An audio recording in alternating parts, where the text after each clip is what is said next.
ઓમ નમો નારાયણ. મિત્રો નમસ્કાર. આપણે બનાસકાંઠામાં ભાજપ કેમ હારે છે તેના કારણો જોતા હતા. એ કારણોમાં મારે આપને એમ જણાવવું છે કે ગઈ વખતે આપણે જોયું એ પ્રમાણે બનાસકાંઠા જિલ્લામાં ચૌધરી સમાજ મોટો સમાજ છે ઠાકોરો પછીનો, અને ચૌધરી સમાજના આગેવાનો પણ નિરસ હતા. તો ચૌધરી સમાજમાં બે ભાગ છે, એક મારવાડી ચૌધરી, એક દેશી ચૌધરી. એટલે કે મારવાડી પટેલ અને દેશી પટેલ એ રીતે અહીંયા ઓળખાય છે. આ મારવાડી પટેલો પણ નિરસ હતા. આમ જોવા જઈએ તો વિધાનસભાની ચૂંટણીમાં થરાદમાં મારવાડી પટેલો ભાજપના ઉમેદવાર શંકરભાઈ ચૌધરીના સાથે હતા. પણ આ ચૂંટણીમાં નારાજ કેમ હતા? કારણ કે આ ચૂંટણીમાં એ પણ એટલા જ માટે નારાજ હતા કે સમગ્ર ડેરી દ્વારા શંકરભાઈએ ચૂંટણીનું તંત્ર હાઈજેક કર્યું હતું.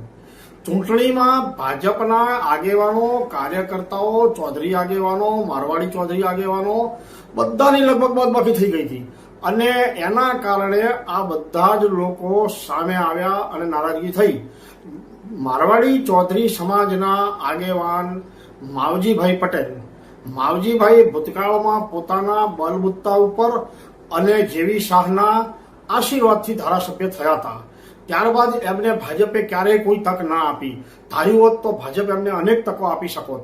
એવી જ રીતે કોંગ્રેસમાં રહેલા મારવાડી પટેલ આગેવાનોમાં માંગીલાલ પટેલ, ભીખાભાઈ પટેલ, જે બંને જિલ્લા પંચાયતના સભ્ય છે અને બંને યુવાનો ઉપર ખૂબ સારી અસર ધરાવે છે, સારી વગ ધરાવે છે. આ લોકોએ પણ નક્કી કર્યું કે ભાઈ આપણે આપણા ઇમેજનું, આપણા પ્રભાવનું, આપણી પ્રતિષ્ઠાનું આપણી પાર્ટીમાં શું. તો આ લોકો પણ કોંગ્રેસમાં સક્રિય થઈ ગયા, જેના કારણે આ બન્યું છે. બીજું સાથે સાથે કારણ એવું પણ બન્યું કે નાણાંના ઉઘરાણા સ્થાનિક રીતે ઘણા કરવામાં આવ્યા, અને એના કારણે પણ લોકો ખૂબ નારાજ થયા. એક સામાન્ય પટાવાળાથી લઈ અને ડોક્ટર હોય, ઉદ્યોગપતિ હોય, વેપારી હોય, દરેક પાસેથી ખૂબ નાણાં, એટલે એક દેશી શબ્દમાં કહું તો દબાઈને પ્રેશરથી ફાળો લેવામાં આવ્યો, અને એના કારણે પણ લોકો ખૂબ નારાજ હતા. એટલું જ નહીં, આ પૈસા લીધા પછી પણ આ પૈસા કાર્યકર્તાઓને ખર્ચ માટે, વાપરવા માટે વ્યવસ્થામાં ખૂબ જ તકલીફ પડતી હતી, આપવામાં નતા આવતા. કોણ જાણે કેમ પૈસા ભેગા કરવાની એક વૃત્તિ.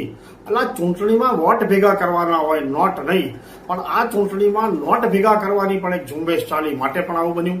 બીજી એક વાત એવી આવી કે ખુદ પીએમ નિરાશ દેખાણા. પીએમ જ્યારે ડીસામાં સભામાં આવ્યા, ત્યારે સ્ટેજ ઉપર આવ્યા ત્યારથી જ એમના ફ્યુઝ ઉડી ગયા હતા, એમનો મૂડ પણ નહીં. અને એ જે રીતે પ્રવચન કર્યું છે, એમ લાગતું હતું કે નરેન્દ્ર મોદી આવ્યા પછીથી એમનો જાદુ ચાલશે. એ જાદુ પણ ચાલ્યો નહીં. આ જ બધી વાતોની સામે સામા પક્ષે કોંગ્રેસમાં તો ભાજપના લોકો કામે લાગ્યા હતા, કોંગ્રેસના તો હતા જ. બીજી બાજુ કોંગ્રેસમાં ફાળાની વાત કરીએ તો ભાજપના અનેક લોકોએ ખાનગીમાં કોંગ્રેસના ઉમેદવારોને ફાળો આપ્યો છે. પાટીદારોએ તો મોટી સંખ્યામાં ફાળો આપ્યો છે. તમને નવાઈ લાગશે કે આ જે ભાજપ સાથે રહેલા પાટીદાર આંદોલન વખતે એમના ઉપર થયેલા કેસો હજુ ભાજપ સરકારે પાછા ખેંચ્યા નથી. એટલે પાટણના ધારાસભ્ય કિરીટભાઈ અને બનાસકાંઠામાંથી જ્ઞાનીબેન સંયુક્તપણે પાટીદારો સાથે મળી અને એટલી સરસ રીતે પાટીદારોનું આયોજન કર્યું કે પાટીદારોમાંથી નોટ અને વોટ બેનું આયોજન થયું.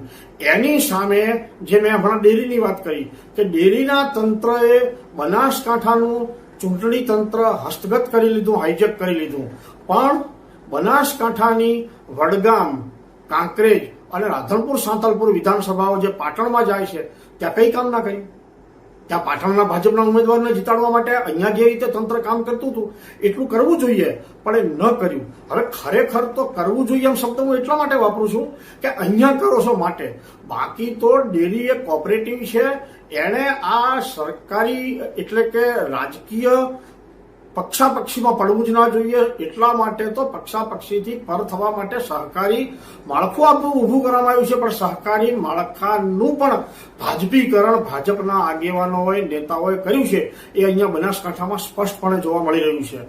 આ જ રીતે ઠાકોરો સામે પક્ષે ઉત્સાહમાં, દલિતો ઉત્સાહમાં, મુસ્લિમો ઉત્સાહમાં, ભાજપના નારાજ લોકો ઉત્સાહમાં, ક્ષત્રિય આંદોલન તો હતું જ.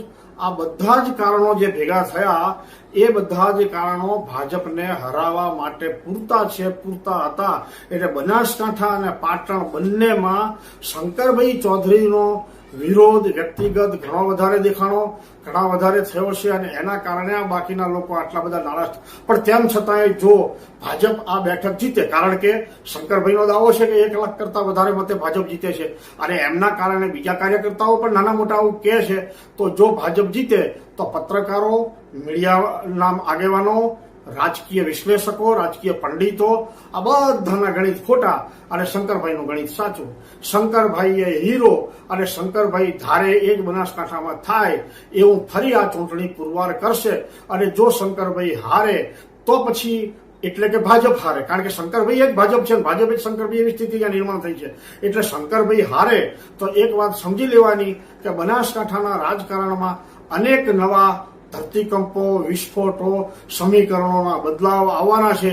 આ બધી વાત તો આપણે ચૂંટણી પછી કરીશું, પણ હજી ચૂંટણી પહેલા જો કોઈ કારણો કોઈના પાસે બાકી હોય અને મારા સુધી પહોંચાડશો તો ફરીથી પણ આપણે આ જ માધ્યમથી આપ સૌને મળીશું. ભારત માતા કી જય.